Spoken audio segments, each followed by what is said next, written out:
Samantala, mayorya sa mga Pilipino ay dismayado at galit na galit sa korupsyon, lalo na nang mabisto ito pong mga maanumalyang proyekto ng pamahalaan, partikular ang mga flood control project. Ito ay batay sa naging resulta ng survey na ginawa ng Octa Research Group.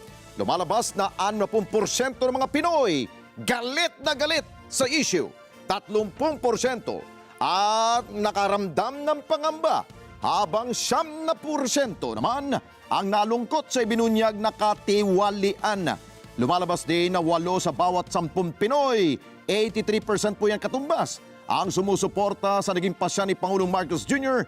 na isiwalat ang mga irregularidad sa mga proyektong flood control project. Kahit may kaakibat itong implikasyon, tanging 3% lamang ang hindi sumasang-ayon, habang 13% ang nananatiling hindi tiyak sa kanilang panig.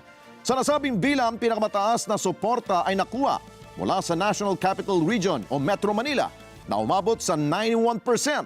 Nasa 90% naman mula sa Balance Luzon.